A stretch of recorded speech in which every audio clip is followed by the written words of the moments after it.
میرے بزرگ دوستو عزیزو،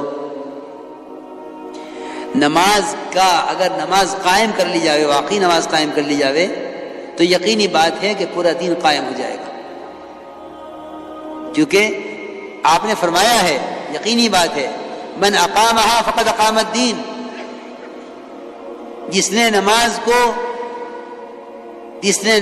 اس طرح پڑھ لیا جس طرح نماز پڑھنے کا حکم ہے، من اقامہا، جس نے نماز کو اس طرح پڑھ لیا جس طرح پڑھنے کا حکم ہے، اس نے اپنے پورے دین کو قائم کر لیا ہے، کیونکہ پورے دین کا سدھار اور پورے دین کا قیام وہ نماز پر موقوف ہے۔ میرے دوستو عزیزو، یہاں تو کوئی الزام دیے ہوئے ہے ماحول کو، کوئی الزام دیے ہوئے ہے شیطان کو، حالانکہ میں بہت ضروری بات عرض کر رہا ہوں، سب سے پہلا الزام بے دینی کا، سب سے پہلا سبب وہ تو میری اپنی نماز ہے، وہ تو میری اپنی نماز ہے، تو یہ بات دیکھنے کی ضرورت ہی نہیں ہے۔ حکام بدلیں گے تو حالات بدل جائیں گے، ماحول بدلے گا تو حالات بدل جائیں گے، نہیں، سارے دین کا مدار تیری اپنی نماز پر ہے، اس لیے کہ بات حق ہے، من اقامہا فقد اقام الدین، جو نماز کو اس طرح پڑھ لے جس طرح پڑھنے کا حکم ہے۔ میرے دوست بزرگوں عزیزوں، اگر خدا کی قسم نماز کی طرح پڑھ لی جاوے تو دین کے کسی شعبے کا کوئی حکم ٹوٹ نہیں سکتا، یہ یقینی بات ہے۔ میں بات کر رہا ہوں نماز پڑھنے والوں کی، نماز چھوڑنے والوں کا تو کوئی ذکر ہی نہیں ہے، کیونکہ نماز کا چھوڑنا تو یقیناً کفر ہے، بعض کے نزدیک واجب القتل ہے اور بعض کے نزدیک واجب القید ہے کہ اس کو قید کر دیا جائے ہمیشہ کے لیے۔ امام صاحب کا مطلب تو قید کرنے کا ہے، اس لیے مسلمان سے نماز کے چھوڑنے کا تو تصور ہی نہیں کیا جا سکتا،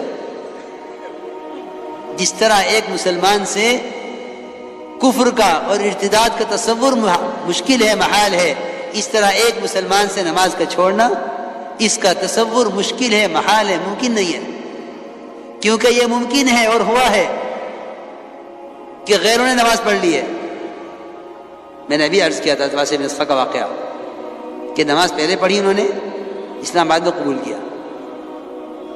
یہ تو ممکن ہے کہ ایک کافر نماز پڑھ لے، مگر یہ ممکن نہیں ہے کہ ایک مسلمان نماز چھوڑ دے، یہ تو ممکن ہے کہ کافر نماز پڑھ لے، یہ ممکن نہیں ہے کہ ایک مسلمان نماز چھوڑ دے۔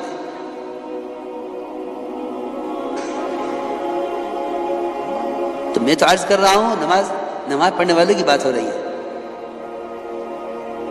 کہ نماز پڑھنے والوں کی بے دینی کا کیا سبب ہے، کہ نماز پڑھنے والوں کی بے دینی کا سبب ان کی نماز کی خرابیاں ہیں۔ کبھی نہیں غور کیا اس پر، کبھی غور نہیں کیا اس پر۔ میں جو عرض کر رہا تھا شروع سے کہ دعوت اور عبادت کا جمع کرنا اصل ہے، جمع کرنا یہ نہیں ہے کہ نماز پڑھ لی، بلکہ ابن عباس اور عبداللہ ابن مسعود دونوں کا قول ہے کہ جس شخص کی نماز اس کو منکر سے نہیں روکتی، اس کی نماز اس کو اللہ سے دور کرتی رہتی ہے۔ نماز تو اللہ کے قرب کا سبب ہے، مومن کی معراج ہے، پھر یہ کیسے ممکن ہے کہ نماز اللہ سے دوری کا سبب بنے؟ اس سے زیادہ قرب کا تو کوئی موقع نہیں ہے، تو مومن کی معراج ہے۔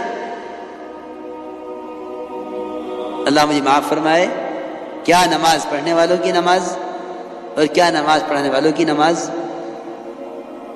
صلو کما رأیتمونی اصلی، صرف ایک نماز کو نمونہ بنایا گیا ہے، صرف ایک نماز نمونہ ہے، باقی خدا کی قسم کسی کی نماز نمونہ نہیں ہے۔ صلو کما رأیتمونی اصلی، کہ نماز اس طرح پڑھو جس طرح مجھے پڑھتے ہوا دیکھ رہے ہو۔ صحابہ کرام نے آپ کی نماز کو جس طرح دیکھا اس طرح نقل کر دیا۔ اس لیے حدیث میں آتا ہے کہ جو شخص رکوع سے اٹھنے کے بعد اپنی کمر کو سیدھا نہ رکھے، اللہ اس کی نماز کی طرف نظر اٹھا کر نہیں دیکھتے۔ صحیح حدیث ہے، من لم یقم صلبہ بین الرکوع والسجود لم ينظر اللہ الی صلاته، کہ اللہ اس کی نماز کی طرف نظر نہیں اٹھا کر دیکھتے کہ یہ کیا کر رہا ہے۔ میرے دوستوں، میں عرض کر رہا، دین کا کمال نماز کے کمال میں ہے، دین کا کمال نماز کے کمال میں ہے کہ اپنی عبادات کے اندر کمال پیدا کرو۔ ایک جگہ اجتماع تھا،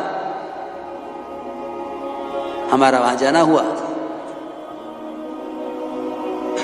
جوڑ تھا سنا پرانوں کا۔ اب میں نے نماز کے بعد، مغرب کی نماز کے بعد بیان تھا، 2 رکعت سنتیں پڑھی، 4 رکعت اوابین پڑھی۔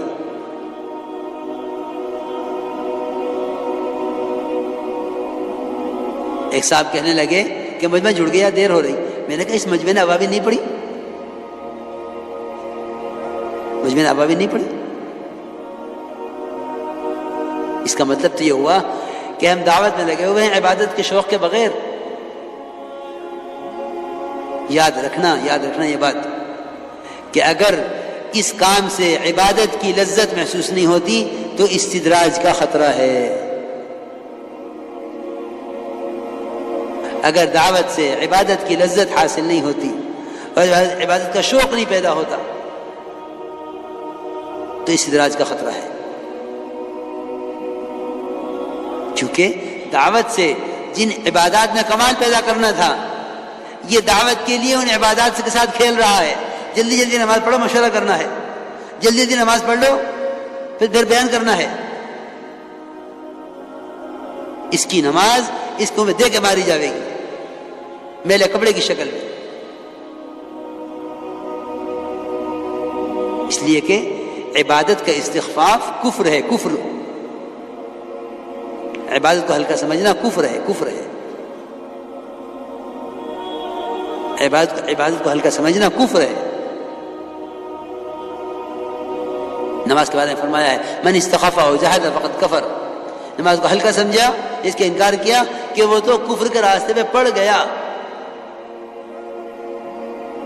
کیونکہ کفر اسلام کے درمیان رکاوٹ ہی نماز ہے، نماز نہ ہو تو پھر کفر ہی کفر ہے۔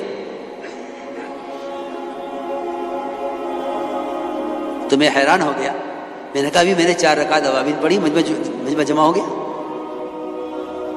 اس سارے مجمع نے اوابین کیوں نہیں پڑھی؟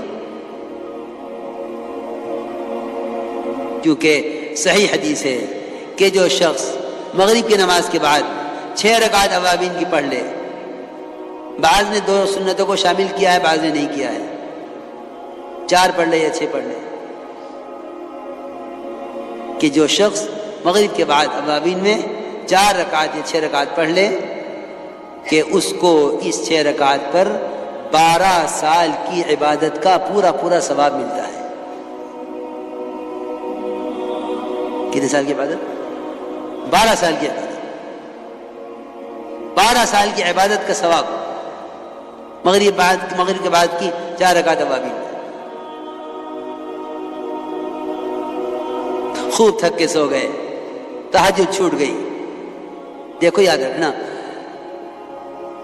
دعوت کی محنت میں سب سے زیادہ مدد رات کے قیام سے ملے گی، اور اس کی ہمارے ماحول میں بڑی کمی ہے،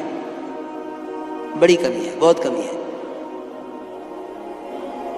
کہ سب سے زیادہ مدد جو ملے گی دعوت میں وہ رات کے قیام سے ملے گی۔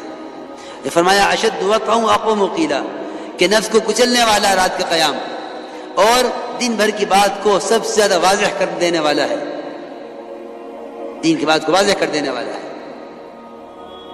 رات کا قیام دن بھر کی دعوت کو واضح کر دینے والا ہے۔ اشد وقع اقوم قیلا، اقوم قیلا کا ترجمہ کیا علماء نے ابین قیلا، یعنی بات کو واضح کر دینے والا ہے۔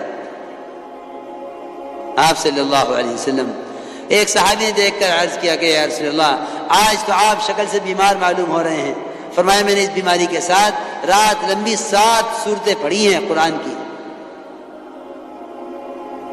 1 سال تک صحابہ کرام پر تہجد فرض رہی، 1 سال تک۔ پھر اللہ نے 1 سال کے بعد تہجد کو نفل جو ہے تہجد کو نفل کر دیا، ورنہ 1 سال تک تہجد صحابہ پر فرض رہی۔